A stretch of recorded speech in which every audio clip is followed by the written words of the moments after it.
세계의 패권을 바꿔 놓은 사건이 마시는 차에서 시작되었다면 여러분은 믿으시겠습니까? 차는 잎을물에 우려 마시는 오래된 음료입니다. 은은한 맛과 향으로 현대에도 많은 사람들이 즐겨 마시며 미네랄과 비타민을 섭취할 수 있어 항산화 효과가 우수하다고 합니다. 전 세계 사람들이 좋아하고 즐겨 마시는 차 때문에 어느 나라는 최강자의 자리를 내어주고 어느 나라는 세계 입회권을 잡게 되었습니다. 가장 오래전부터 차를 마셨던 나라와 차를 가장 사랑하는 두 나라에 관한 이야기로 시작해볼까요?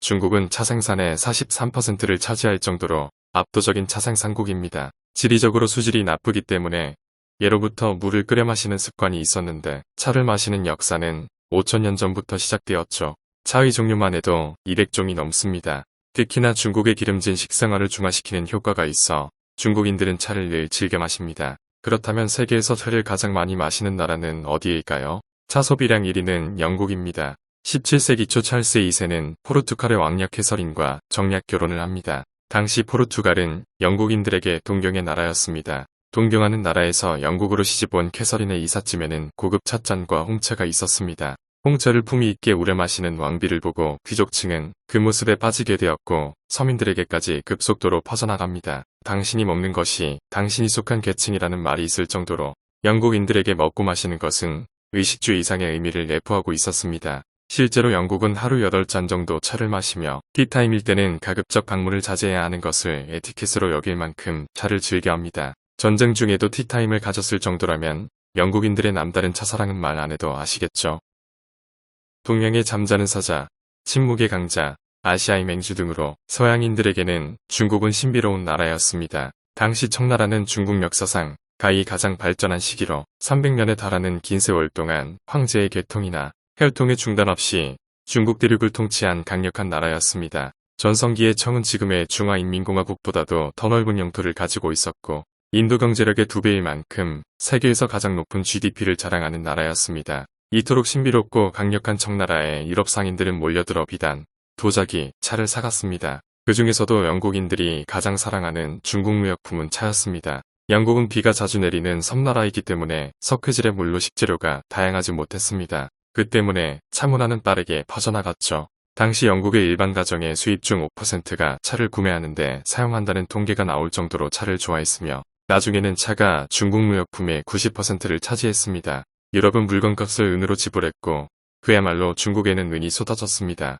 하지만 청은 유럽 물건에 별 관심이 없었죠. 영국이 맹목적으로 중국의 차를 계속 원하는 형국이 지속되자 두 나라의 무역 적자가 눈덩이처럼 불어났습니다. 결국 약 100년 가까이 영국은이 청나라로 계속 흘러들어가게 되었죠. 영국은 무역 적자를 해소하기 위해 18세기 중반부터 시작한 산업혁명으로 대량 생산한 면직물을 중국에 팔 계획이었습니다. 하지만 이 면직물은 중국에게는 그다지 매력이 없었습니다. 당시 3억 명이었던 청의 엄청난 인구를 기반으로 한 간의 수공업이 초기 산업혁명을 뛰어넘는 가격 경쟁력이 있었기 때문이죠. 결국 무역 적자가 계속 쌓이자 동인도 회사의 왓슨 대령은 중국에서 생산할 수 없는 물품을 팔아야겠다고 생각했죠. 동인도 회사는 사기업이었지만 실상 영국 정부의 비호를 받는 식민지 경영의 주체였습니다. 그렇게 생각해낸 것이 아펜이었습니다. 기원전 2세기부터 복통, 설사, 두통, 어지럼증 등에 사용되었다는 기록이 있는 아펜은 실크로드를 통해 중국으로 전해졌고 의약품으로 사용되고 있었습니다.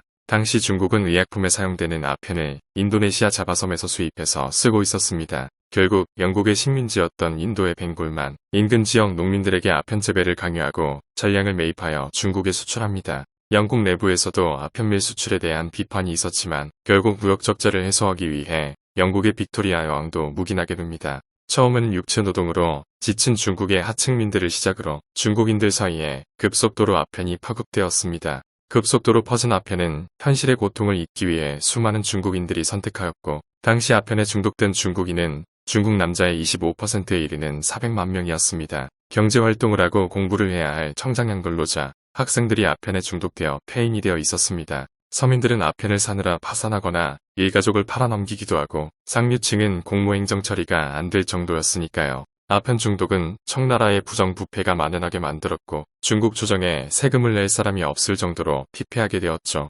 당시 일본인들의 눈에 비친 중국은 온 나라가 멍이 들고 회복 불능의 나라처럼 보였다고 말했을 정도입니다.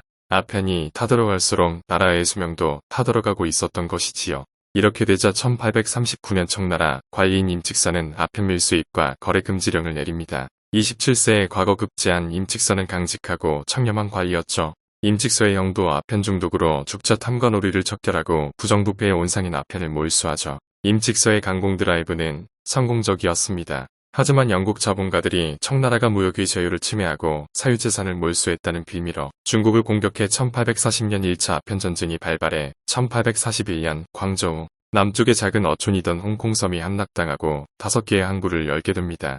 영국 상인들은 항구를 벗어나지 못하는 제한된 무역만으로는 만족할 수가 없었고 황금알을 낳는 중국 내륙에 넓은 시장을 개척해야 했습니다. 1856년 영국 외로워의 영국 국기를 청나라가 강제로 끌어들였다며 트집을 잡아 6,000명의 영국 프랑스 연합군이 참전하여 2차 아편전쟁을 일으킵니다. 이때 미국과 러시아, 일본도 끼어들어 청나라는 제국주의의 신랄한 제물이 되죠. 결국 청나라의 완전한 패배로 텐진조약이 체결되고 10개의 항을 추가로 개항합니다.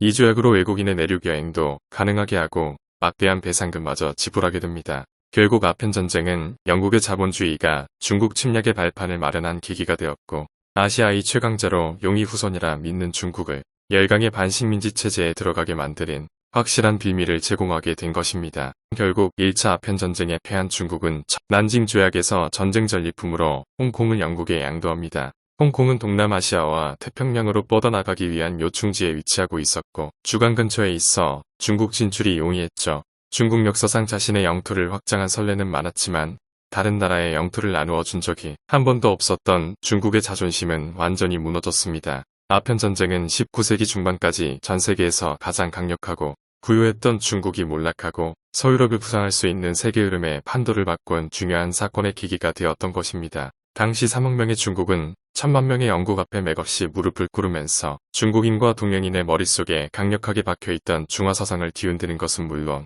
중국은 세계의 중심에서 강대국들의 먹잇감으로 전락해버리는 지옥을 맛보게 되죠. 이와 동시에 영국은 해가 지지 않는 나라로 제국주의 최전성기를 맞이하게 됩니다. 중국은 일본과 서구의 침탈을 본격적으로 받기 시작했으며 세계의 무게중심은 아시아에서 서유럽으로 완벽하게 이동하게 됩니다. 사실 아편 전쟁은 영국 의회 안에서도 비판이 나왔던 전쟁으로 대영 제국이 입을 명예와 존엄성이 손실은 비교할 수도 없다는 의견이 꾸준히 제기되었던 부도덕한 전쟁입니다. 하지만 무역 적자를 해소할 길이 없었던 막다른 길에 놓인 영국의 선택은 아편 전쟁이었고 아시아의 최강자였던 청한 세계를 보는 안목 부족과 흐름을 잊지 못해 결국 치욕스런 역사를 당할 수밖에 없는 전쟁이 됩니다. 아편 전쟁으로 처참한 패배를 맛보며 대내적으로 트라우마로 남은 중국은 현재도 마약과 관련된 범죄만큼은 유달리 엄격해 무관용 원칙에 강경 대응을 고수하고 있죠.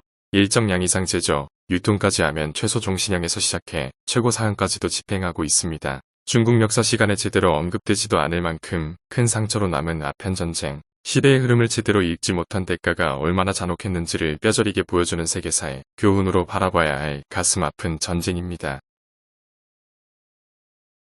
좋은 내용으로 찾아뵙겠습니다. 영상 봐주셔서 감사해요. 영상이 유익했다면 좋아요, 구독 눌러주세요.